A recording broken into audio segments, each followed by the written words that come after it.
Hello dear students, welcome to G centric. और काफी दिनों से इंतजार करने के बाद आपके सामने पेश है इंडक्शन मशीन। ठीक है, तो फाइनली हम लोग इंडक्शन मशीन स्टार्ट कर रहे हैं। इसके पहले क्या कर चुके हैं हम लोग? ट्रांसफार्मर कंप्लीट कर चुके हैं। 70 लेक्चर हम लोग कंप्लीट करें सिर्फ और सिर्फ ट्रांसफार्मर में।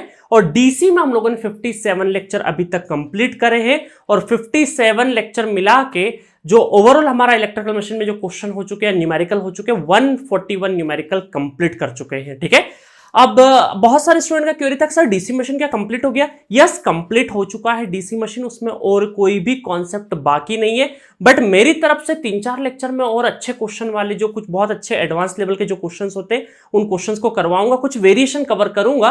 तो 4 या 5 लेक्चर इंडक्शन मशीन जब हमारा चलते जाएगा तो उसके साथ साथ मैं डीसी में भी अपलोड कर दूंगा। अदरवाइज 57 लेक्चर के साथ अभी जो आपके सामने होंगे वो 57 लेक्चर होंगे। ठीक है, और 141 न्यूमेरिकल के साथ होंगे। 141 न्यूमेरिकल हम लोग कंप्लीट कर चुके हैं। और अब जो 4 या 5 लेक्चर आएंगे वो एडिशनल एक्स्ट्रा लेक्चर है, वो इंडक्शन मशीन के साथ साथ आते जाएंगे। ठीक है, चलिए, तो हम लोगों ने डीसी मशीन में एक टॉपिक पढ़ा था बेसिक कॉन्सेप्ट के नाम से। ठीक है, कि वहां पर मैंने क्या किया था, जनरेटर और मोटर के बीच में जितने भी सिमिलरिटीज हो सकती है, डिससिमिलरिटीज हो सकती है, उनको एक जगह पे हम लोगों ने एनालाइज किया था। तो बचा हुआ जो बेसिक कॉन्सेप्ट जो हमने डीसी में कर लिया था वो डीसी के लिए बहुत अप्रोप्रिएट था। अब जो इंडक्शन में होगा, क्योंकि ये पहला ऐसा मशीन है जो कि एसी पे है, एसी बेस्ड मशीन है। क्योंकि ट्रांसफार्मर है तो ट्रांसफार्मर तो हमारा क्या हो चुका है, वो स्टैटिक डिवाइस है। तो जो भी रोटेटिंग मशीन, पहली रोटेटिंग मशीन जो पढ़ी वो कौन सी पढ़ी? हमने डीसी मशीन पढ़ी। तो ये जो इंडक्शन मशीन है ये क्या है? पहली एसी मशीन है, वो भी रोटेटिंग टाइप की। ठीक है, तो पहली एसी मशीन, वैसे तो ट्रांसफार्मर था बट रोटेटिंग नेचर की बात करें तो इंडक्शन मशीन है पहली। तो यहां पर हम लोग क्या करेंगे, बहुत ही डेप्थ वाइज, क्योंकि इंडक्शन मशीन के प्रिंसिपल अगर हम लोग बात करें ना, इंडक्शन मोटर में, इंडक्शन मोटर का जो स्टेटर होता है वही हमारा सिंक्रोनस जनरेटर या सिंक्रोनस मोटर में भी हम लोग वही यूज करते हैं। तो बाकी बताऊंगा क्या छोटी छोटी जो भी चेंजेस है वो सब चीजों पे इन डेप्थ हम लोग बात करेंगे। अभी देखते हैं कि क्यों इंडक्शन मशीन, और इंडक्शन मशीन में भी देखिए, मशीन बोलने का मतलब क्या है कि इसमें मोटर और जनरेटर दोनों होंगे। ठीक है, बट जनरेटर इसका बहुत ज्यादा पॉपुलर नहीं है, इसका मोटर सबसे ज्यादा पॉपुलर है। ठीक है, तो इसमें भी जैसे कि सारी मशीन में होता है, चाहे डीसी मशीन हो चाहे सिंक्रोनस मशीन हो, तो लाइकवाइज हमारा इंडक्शन मशीन में भी जनरेटर और मोटर दोनों पॉसिबिलिटी रहेगी।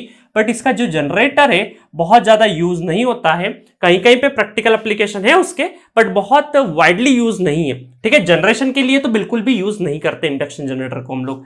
तो इसका जो मोटर है उसको हम लोग एप्लीकेशन वाइज, क्योंकि पूरे अर्थ पर जितना भी लोड है उसका 85% इंडक्शन मोटर ही क्या करती है, कंज्यूम करती है। इस वजह से लोड में हम लोग क्या बोल सकते हैं कि इंडक्शन मोटर का कंट्रीब्यूशन बहुत ज्यादा है। और जहां जहां पे देखिए क्या हुआ, अगर हम लोग हिस्टोरिकल वाइज बात करें, हिस्टोरिकल पॉइंट ऑफ व्यू से बात करें, तो डीसी मशीन पहले आया होगा, देन इंडक्शन मशीन आया होगा। तो डीसी मोटर के बहुत सारे एप्लीकेशन आज की डेट में, प्रेजेंट डे सिनेरियो में, इंडक्शन मोटर ने रिप्लेस कर दी है।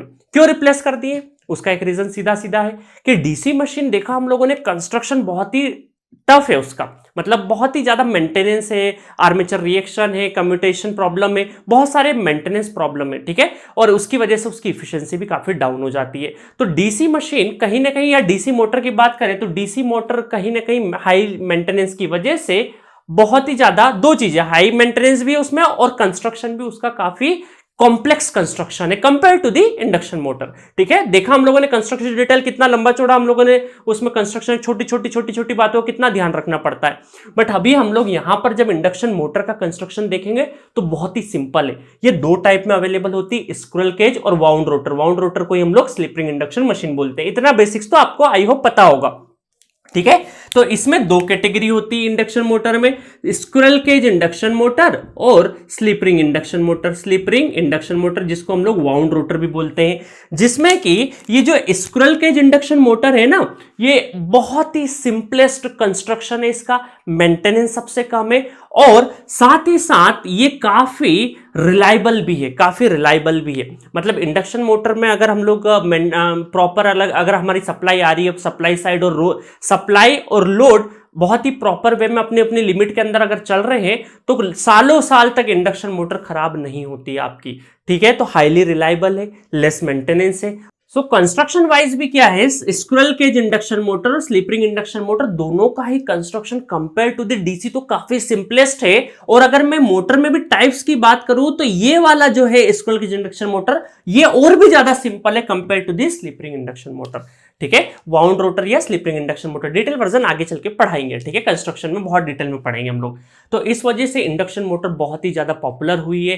तो जितने भी आपके बल्क लोड हो या जहां जहां पर डीसी ने कब्जा जमा रखा था, डीसी मोटर के जितने भी एप्लीकेशन थे वहां सभी जगह हम लोग इंडक्शन मोटर के एप्लीकेशन आज की तारीख में बना दिए। मतलब उतने जो भी एप्लीकेशन डीसी मोटर बेस्ड थे वो सारे के सारे इंडक्शन मोटर ने रिप्लेस कर दिए हैं। बट मैं ऑलरेडी आपको बता चुका हूं डीसी मशीन में कि डीसी मोटर आज भी पॉपुलर है दो चीजों के लिए, कि हाईएस्ट स्टार्टिंग टॉर्क अभी भी हमें डीसी में, जब भी हमें बहुत ही ज्यादा स्टार्टिंग टॉर्क की जरूरत पड़ेगी तो फिर वापस हम लोग डीसी मोटर की तरफ जाएंगे, और इफेक्टिव स्पीड कंट्रोल की तरफ भी जाना है तो भी हम लोग किस पे जाएंगे, डीसी मोटर पे ही जाएंगे। तो दो कैरेक्टरिस्टिक्स की वजह से बहुत ही ज्यादा आज भी डीसी पॉपुलर है। ऐसा नहीं कि डीसी का नामो निशान खत्म हो गया, ऑलरेडी मैं सब कुछ बता चुका हूं कि ऑटोमोबाइल इंडस्ट्री या डोमेस्टिक पर्पस में डीसी आज भी पॉपुलर है। बट इंडक्शन मोटर ने जितने भी बल्क वाले, जो मीडियम या मीडियम से ज्यादा बड़े बड़े जितने भी लोड हैंडलिंग कैपेबिलिटी वाले जितने भी एप्लीकेशन है वहां इंडक्शन ने अपना राज जमा रखा है। ठीक है, तो इस सेगमेंट में हम लोग इस रिस्पेक्ट में या इस वे में हम बोल सकते हैं कि इंडक्शन मोटर काफी ज्यादा पॉपुलर है। ठीक है, तो इंडक्शन मशीन में मोटर ही हमें सबसे ज्यादा पढ़ाई करनी है। जनरेटर के बारे में सिर्फ इंट्रोडक्शन टाइप लेना है, कहीं ना कहीं हम लोग इंट्रो दे देंगे जनरेटर का, बट बहुत ज्यादा डिटेल वर्जन में आपको पढ़ना नहीं है जनरेटर। ठीक है, चलिए तो अब कैसे सिलेबस होगा इसका। ठीक है, क्वेश्चन कैसे करेंगे, आपको पता ही है कि हम लोग क्वेश्चन कैसे करवाते हैं, क्वेश्चन बहुत डिटेल में कराते हैं, जीरो से लगा के up to the mark question होता है। तो पहले तो मैं सिलेबस बता देता हूं कि इंडक्शन मोटर में भी बेसिकली 3 फेस और सिंगल फेस दो कैटेगरी में इंडक्शन मोटर होती है। सिंगल फेस हमारी डोमेस्टिक यूज, क्योंकि हमारे घर में, आपके और हमारे घर में कौन सी सप्लाई आ रही है, सिंगल फेस सप्लाई आ रही है। ठीक है, ज्यादातर घरों में तो सिंगल फेस इंडक्शन मोटर, जो आपके घर में अभी सीलिंग फैन भी होगा तो single phase induction motor based ही मोटर है। ठीक है, वो तो जितनी भी सिंगल फेस डोमेस्टिक पर्पस में जितनी भी मोटर यूज हो रही है एसी बेस्ड, वो सारी की सारी सिंगल फेस इंडक्शन मोटर की कैटेगरी में आएगी। तो इसका मैंने सिलेबस बहुत ज्यादा नहीं लिखा है, जब मैं स्टार्ट करूंगा उस टाइम पे इसका सिलेबस लिख दूंगा। बाकी हमारा 3 फेस, ठीक है, 3 फेस इंडक्शन मोटर में किस तरीके से हम लोग पढ़ाई करना स्टार्ट करेंगे। तो सबसे पहले देखेंगे basic concept of rotating machine, ये सिलेबस लिखा है। ठीक है, basic concept of rotating machine में मैं बताऊंगा, जैसे कि मैंने कुछ पार्ट तो डीसी में बता दिया है, कुछ पार्ट अब मैं यहां बताऊंगा। इसके अंदर हो सकता है कि कुछ सिंक्रोनस मोटर की भी बात कर लूं, बट कोशिश करूंगा कि जितना इंडक्शन में काम कर, देखिए जब बेसिक कॉन्सेप्ट बता रहा था, जितना डीसी के लिए अप्रोप्रिएट था मैंने वहां पे बताया, जितना इंडक्शन के लिए जरूरी होगा basic concept of rotating machine मैं यहां पे बताऊंगा, फिर जो बचा हुआ जितना पोर्शन सिंक्रोनस में काम आएगा तब वहां बताऊंगा। चाहता तो मैं एक साथ सबको बता देता, बट अननेसेसरी का कंफ्यूजन क्यों करना। ठीक है, तो इस वजह से मैं जिस मशीन के लिए जो रिक्वायरमेंट होगी वो वहीं पे बता दे रहा हूं, ताकि आपके दिमाग में भी एक साथ बर्डन नहीं हो। क्योंकि मैं अभी शुरुआत में, देखिए जब 4 मशीन खत्म करके मैं जब चारों की बात करूंगा तो आपको समझ में आएगी, बट स्टार्टिंग में मैं चारों मशीन की बात करूंगा तो कहीं ना कहीं आप, क्योंकि आप 4 सेमेस्टर या 6 सेमेस्टर या 8 सेमेस्टर अलग अलग स्टूडेंट्स है, तो हो सकता है कैच करने में दिक्कत आए। इस वजह से मैं क्या कर रहा हूं कि जो बेसिक चीजें हैं उस पर्टिकुलर मशीन की ही बात ज्यादातर करूंगा। ठीक है, चलिए नेक्स्ट है, जब मशीन चारों खत्म हो जाएगी तब हम लोग डिटेल में बात करेंगे। सेकंड है comparison of transformer and induction motor. Transformer और इंडक्शन मोटर एक दूसरे के जुड़वा भाई समझ सकते हैं, बट जुड़वा भाई में भी थोड़ी सी डिसिमिलरिटीज होती है कि नहीं, तो इसमें भी वही है, ये हमारा स्टैटिक है और ये रोटेटिंग है। अदरवाइज ट्रांसफार्मर और इंडक्शन मोटर में बहुत ही ज्यादा सिमिलरिटीज है। ठीक है, देखेंगे कंपैरिजन इस वाले टॉपिक में, बहुत मजेदार टॉपिक है ये। थर्ड नंबर है प्रिंसिपल ऑफ ऑपरेशन, कि कैसे इंडक्शन मोटर वर्क करती है, इसका प्रिंसिपल ऑफ ऑपरेशन देखेंगे। नेक्स्ट में हम लोग देखेंगे बेसिक कंस्ट्रक्शन, ऑलरेडी मैं बताया कि 2 टाइप तो इसके कंस्ट्रक्शन के देखेंगे, और भी जो कंस्ट्रक्शन डिटेल हो सकती है। बहुत ज्यादा डेप्थ कंस्ट्रक्शन हम लोग नहीं देखेंगे क्योंकि उसकी जरूरत नहीं है। गेट एग्जामिनेशन में आपको सिर्फ और सिर्फ ऑपरेशनल बेसिस इंफॉर्मेशन आएगी, बट नॉन गेट एग्जामिनेशन होते हैं ना, लाइक SSC JEE हो गया या BRC हो गया, तो वहां पर कंस्ट्रक्शन डिटेल थोड़ी थोड़ी पूछ लेते हैं। तो उनको भी हम लोग यहां पर कवर करेंगे। फिफ्थ नंबर है प्रोडक्शन ऑफ टॉर्क। टॉर्क कैसे प्रोड्यूस होता है? वैसे तो मैं टॉर्क और इंड्यूस्ड ईएमएफ की इंफॉर्मेशन आपको basic concept of rotating machine में दूंगा, बट यहां पर अल्टीमेटली जो इंडक्शन मशीन का जो हम क्या बोल सकते हैं, जो प्राइम फीचर है वो क्या है आपका टॉर्क। के टॉर्क कैसे प्रोड्यूस होता है वो सब हम लोग इसमें डिटेल में देखेंगे। ठीक है, देखिए दो चीजें आपको बता देता हूं मैं आज से, है ना, ये चीजें बाद में बताऊंगा कि जनरेटर और मोटर। जनरेटर में क्या इंपॉर्टेंट है? इंड्यूस ईएमएफ इंपॉर्टेंट है। जनरेटर में क्या इंपॉर्टेंट है? इंड्यूस ईएमएफ का आउटपुट वोल्टेज कितना है।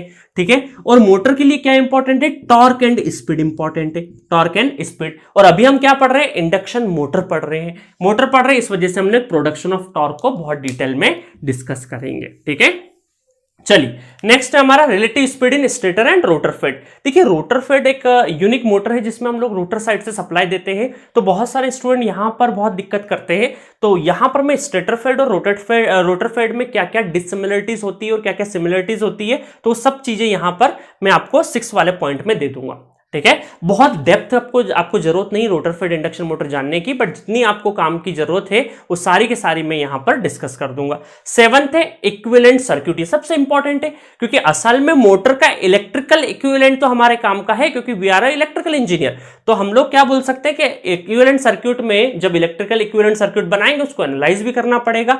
ठीक है, और उसमें कौन कौन से पावर फ्लो स्टेजेस होती है इंडक्शन मोटर में वो भी डिस्कस करेंगे। बहुत ही ज्यादा इंपॉर्टेंट है, यहां से क्वेश्चंस भी बहुत आते हैं, बहुत इंपॉर्टेंट है ये पॉइंट। नेक्स्ट है हमारा वाइंडिंग, स्लॉट्स, कॉगिंग, स्क्यूइंग कॉन्सेप्ट। ये छोटे से ये कुछ पॉइंट्स है जो कि कंस्ट्रक्शन फीचर वाले पॉइंट्स है जहां से हल्का हल्का नॉलेज होना चाहिए। तो ये रिटन एग्जाम में बहुत ज्यादा इंपॉर्टेंट नहीं है, बट इंटरव्यू पॉइंट के हिसाब से, इंटरव्यू या आपका कॉलेज में वाइवा हो गया उसके हिसाब से बहुत इंपॉर्टेंट है। आपने सुना भी होगा कि कई बार हमारे वाइवा वगैरह में जो टीचर होते हैं वो कई बार पूछते बताओ कॉगिंग क्या होता है, बताओ स्क्यूइंग क्या होता है। ठीक है, एकदम बमबारी कर देते हैं और अचानक से हमें सोचता नहीं कि क्या आंसर होगा। नाम तो पता होता है हमें, हम डेफिनेशन भी रट के चले जाते हैं, बट उसका असल मतलब हमें नहीं पता होता है। तो एक चीज को या किसी भी कॉन्सेप्ट को जानना है तो उसकी प्लेसिंग बहुत ही ज्यादा मैटर करती है कि वो आप कब पढ़ रहे हैं और कुछ मशीन में कौन से पॉइंट पर वो पढ़ रहे हैं। अदरवाइज तभी तो आप उसके आगे के और उसके पीछे के पॉइंट्स को कनेक्ट कर पाएंगे। ठीक है, तो कॉगिंग एंड स्क्यूइंग यहां पर बहुत ही अच्छे तरीके से आप कनेक्ट कर पाएंगे। नेक्स्ट है आपका बहुत ही important 10th point, rotor circuit analysis. Ultimately motor में हमें किससे काम है भाई? स्टेटर तो अपना स्टेशनरी पार्ट है, रोटर क्या है घूम रहा है और स्पीड वहीं से आ रही है। तो अल्टीमेटली हमारा क्या है, जो भी एप्लीकेशन होगा उसको ड्राइव कौन करेगा? रोटर का शाफ्ट ड्राइव करेगा।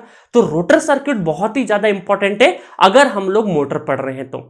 ठीक है, जनरेटर पढ़ रहे हैं तो हमारे स्टेटर से आउटपुट, इलेक्ट्रिकल आउटपुट में हम ज्यादा इंटरेस्टेड रहेंगे, बट अगर मोटर पढ़ रहे हैं तो हमारा रोटर हमारे लिए बहुत काम का है। इस वजह से rotor circuit analysis and torque slip characteristics बहुत ही ज्यादा इंपॉर्टेंट। तो इसमें हम लोग maximum torque, full load torque और ये सब चीजें हम लोग यहाँ पे, स्टार्टिंग टॉर्क, सब चीजें, टॉर्क के रिलेशन, सब कुछ यहाँ पर देखेंगे हम लोग rotor circuit analysis and torque slip characteristics में।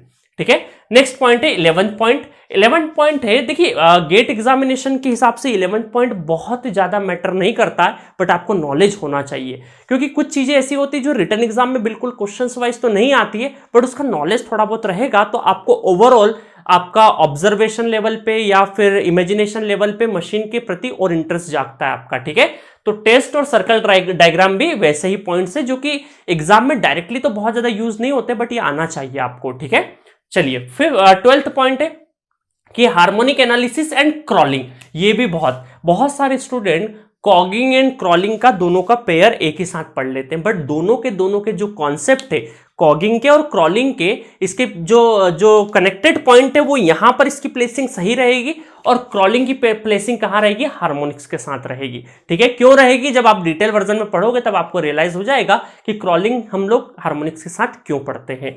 नेक्स्ट है हमारा 13 नंबर का speed control of induction motor. देखिए इफेक्टिव स्पीड कंट्रोल डीसी का चाहे बहुत अच्छा है, बट यहां पर भी स्पीड कंट्रोल बहुत ही ज्यादा इंपॉर्टेंट है। ठीक है, तो speed control of induction motor भी हम लोग देखेंगे। आपने बहुत सारे स्टूडेंट ने अपने लेबोरेटरी में डीसी और इंडक्शन दोनों पे स्पीड कंट्रोल मेथड अप्लाई करके देखा होगा। ठीक है, नेक्स्ट है 14 point, starting of induction motor, जिसमें हम लोग पढ़ेंगे स्टार्टर, कि इंडक्शन मोटर में स्टार्टर का बहुत इंपॉर्टेंट रोल है। और ये स्टार्टर देखिए क्या है कि स्टार्टर 2007 के बाद से कभी क्वेश्चन नहीं आए स्टार्टर से, बट मेरा मानना है कि कभी भी सरप्राइज एलिमेंट हो सकते हैं। 2007 में भी आई थी, हाँ 2007 में 3 क्वेश्चन एक साथ आए थे स्टार्टर से। तो ये बहुत ही सिंपल है, ठीक है। DOL starter, auto transformer starter, इसमें सब पढ़ते हैं हम लोग। तो ये बहुत ही सिंपल है स्टार डेल्टा स्टार्टर। बट क्या होता है कई बार अगर आपको पता नहीं कॉन्सेप्ट और अचानक क्वेश्चन आ जाता है तो बनता नहीं क्वेश्चन। आता होगा कॉन्सेप्ट तो बनेगा, नहीं आता तो नहीं बनेगा। ऐसा नहीं कि आप दिमाग लगा लोगे और बन जाएगा, ठीक है। तो स्टार्टर ठीक है, लॉन्ग बैक क्वेश्चन आए हैं, बट हम लोग अभी किसी चीज को भी, किसी भी टॉपिक को लाइटली नहीं लेंगे। यहाँ एक एक 2-2 नंबर का भी लड़ाई बहुत इंपॉर्टेंट है, ठीक है। उसके बाद हम लोग पढ़ेंगे सिंगल फेज इंडक्शन मोटर। अभी मैंने टाइप्स नहीं लिखे, कौन कौन से टाइप के इंडक्शन मोटर पढ़ेंगे। जब हम लोग इसको पढ़ेंगे तब इसका सिलेबस उसी के साथ में लिखेंगे। तो बेसिकली आज की तारीख में इंडक्शन मोटर से भी एक क्वेश्चन आता है। एक क्वेश्चन यहां से सिंगल फेज इंडक्शन मोटर से भी आने लगा है, और कम से कम 2 से 3 क्वेश्चन मान सकते हैं हम लोग। कभी किसी साल 2 क्वेश्चन, कभी किसी साल 3 क्वेश्चन बोल सकते हैं कि यहां से आता है, ठीक है।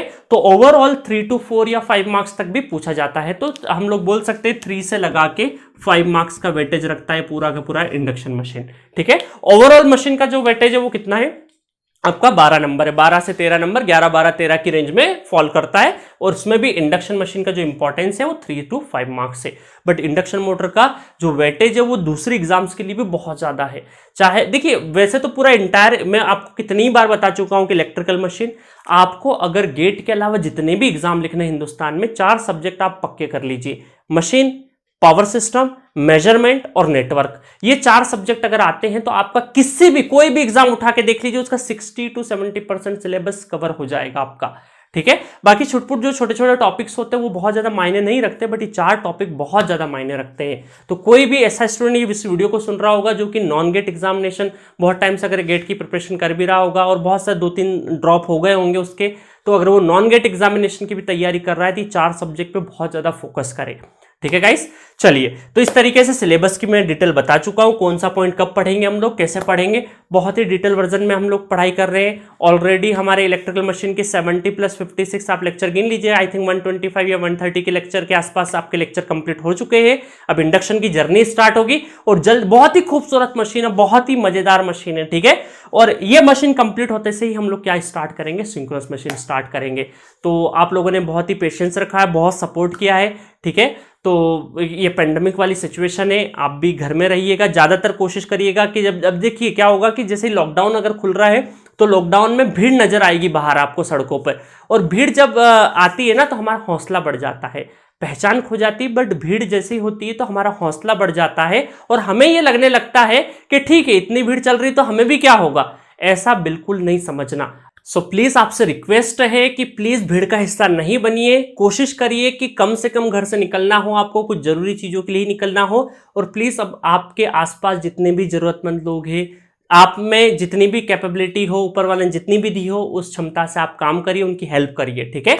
और अपनी पढ़ाई जारी रखते रहिए। सराउंडिंग का माहौल कैसा भी हो, आप खुद पर काम करते रहिए। धीरे धीरे ही सही, खुद पे काम धीरे धीरे बनता रहेगा। दिन, हफ्ते, महीने में कन्वर्ट, महीने, साल, 6 महीने, साल भर कन्वर्ट होते होते आप में बहुत ज्यादा इंप्रूवमेंट होगा, ठीक है। हमेशा कॉन्फिडेंस, इंप्रूवमेंट ये स्लो प्रोसेस का हिस्सा है। नॉलेज ऐसा नहीं कि 1 दिन पढ़े, 2 दिन पढ़े और नॉलेज अचानक आ जाएगा। नॉलेज भी स्लो प्रोसेस का हिस्सा है। और ऑलरेडी मैं बता चुका हूं कि जिस स्टूडेंट्स को, चाहे वो सेकेंड ईयर का स्टूडेंट हो चाहे जॉब, 2 स्टूडेंट्स को मैं पर्सनली गाइड करता हूं जो अपनी प्रिपरेशन स्टार्ट कर रहा है, जो कि फर्स्ट ईयर या हम लोग बोल सकते हैं कि सेकेंड सेमेस्टर से थर्ड सेमेस्टर में जा रहा होगा। तो थर्ड सेमेस्टर स्टूडेंट जो कि अभी नया प्रिपरेशन स्टार्ट करना चाहता है, अपने करियर में डिसाइडिंग नहीं कि क्या करना है क्या नहीं करना है। और दूसरा स्टूडेंट, दूसरे टाइप का स्टूडेंट जो कि 2-3 सालों से जॉब कर रहा है और जॉब के साथ कहीं कंफ्यूज है कि क्या करना है क्या नहीं करना है। वो 2 स्टूडेंट प्लीज जी सेंट्रिक के हेल्पलाइन नंबर पे कॉल करिएगा। वहां पर मेरा एक टाइम स्लॉट में दे दूंगा, उस टाइम पे मैं आपसे पर्सनली बात करूंगा। मैं बहुत सारे स्टूडेंट का क्वेरी सॉल्व करते आया हूं, चाहे वो एकेडमिक हो चाहे नॉन एकेडमिक हो, क्योंकि कई बार हम लोग लाइफ में ऐसी जगह पे फॉल करते हैं, कई बार हमको डिसीजन मेकिंग एबिलिटी बिल्डअप नहीं हो पाती कि क्या सही है क्या गलत है, ठीक है गाइस। बाकी आप समझदार हैं और एंजॉय कर रहे होंगे, आप पावर सिस्टम को भी एंजॉय कर रहे होंगे और मशीन को भी बहुत अच्छे से एंजॉय कर रहे होंगे। जी सेंट्रिक ऐप पे ऑलरेडी EMFT चल रहा है और आई थिंक EMFT कि जो सर बहुत ही अच्छी तरीके से ईएमएफटी सब्जेक्ट, क्योंकि देखिए नॉर्मली ईएमएफटी जो इलेक्ट्रोमैग्नेटिक फील्ड थ्योरी है वो सब्जेक्ट को बहुत सारे स्टूडेंट क्या सोचते हैं, और मैं भी खुद स्टूडेंट था, आज भी मेरा इलेक्ट्रोमैग्नेटिक फील्ड थ्योरी बहुत ज्यादा स्ट्रांग नहीं है, उतना है जितना काम चल सकता था। ठीक है, तो वैसे इलेक्ट्रिकल वालों के लिए तो काफी बहुत सारे सब्जेक्ट होते थे, electromagnetic field theory given time period में पढ़ना थोड़ा मुश्किल होता है, बट सर ने बहुत ही बेसिक से, अगर आप 12th में इलेक्ट्रोस्टैट भी पढ़ के आए हो ना और वो भी नहीं पढ़ा है तो भी आप ईएमएफटी सीख जाएंगे इंजीनियरिंग वाला। ठीक है, तो प्लीज उनके डेमो लेक्चर जरूर देखिएगा। ठीक है, और साथ में एनालॉग का भी स्टार्टिंग हो जाएगा, एनालॉग भी स्टार्ट हो गया है तो उसको भी आप इंजॉय कर सकते हैं। चलिए इसी के साथ हम लोग नेक्स्ट लेक्चर से मिलेंगे और स्टार्ट करेंगे इंडक्शन मशीन को फर्स्ट नंबर से, basic concept of rotating machine से। Okay, thank you, take care.